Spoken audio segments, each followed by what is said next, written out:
certains étudiants universitaires semblent avoir besoin de plus d'aide que d'autres. Béatrice, une mère de 2 enfants, en est un bon exemple. « Cela vous dérangerait-il que je vous emprunte un peu de riz ?» demande Béatrice à sa propriétaire, Maria. Maria, une camarade de classe qui louait des chambres dans sa grande maison de Monotia, en Colombie, lui a donné du riz. Quelques jours plus tard, Béatrice a eu besoin d'autre chose. « Puis-je emprunter du sucre ?» demande-t-elle. Maria lui a donné du sucre. Puis Béatrice a eu besoin de bananes, de riz et de sucre. Maria n'a pas hésité à aider Béatrice.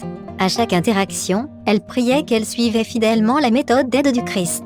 Le Christ montre sa sympathie pour les gens, répond à leurs besoins et gagne leur confiance, puis leur demande de le suivre.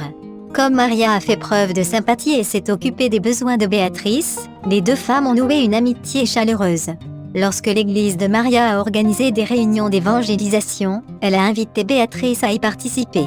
Béatrice apprécie les réunions, et les 2 femmes commencent à étudier la Bible ensemble. Après quelque temps, Béatrice a été baptisée. D'autres étudiants locataires se sont également joints à l'étude biblique hebdomadaire, et le groupe a atteint 30 personnes. Puis un autre étudiant universitaire est venu demander de l'aide à Maria. Il a supplié Maria de l'accompagner à l'université pour lui offrir un soutien moral pendant qu'il parlait avec un directeur d'université. Lorsque les 2 hommes arrivent à l'université, le directeur ne comprenait pas la présence de Maria. « Qui est cette femme ?» demande-t-elle au jeune homme. « C'est la femme qui dirige mon groupe d'études bibliques », a-t-il répondu. Surprise, le directeur demande plus d'informations.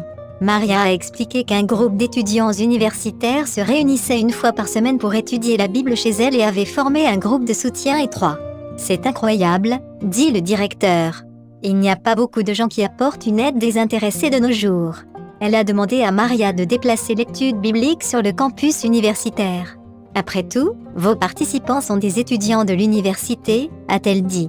L'université a placé le groupe dans un centre d'études pour étudiants, une structure ouverte avec seulement des chaises et un toit.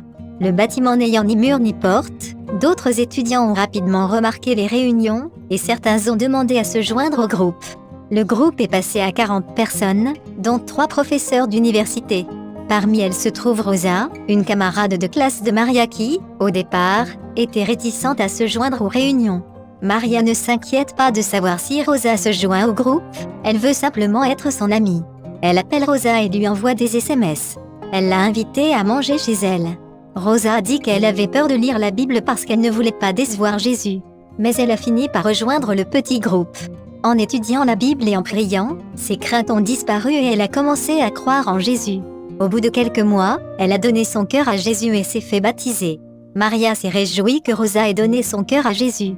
Au cours des 3 années qui ont suivi le début du groupe d'études bibliques, Rosa est la 10e jeune personne à avoir été baptisée. Selon Maria, la raison du succès du groupe d'études bibliques réside dans la seule méthode du Christ. J'utilise la méthode du Christ avec chaque jeune qui fait partie de mon groupe.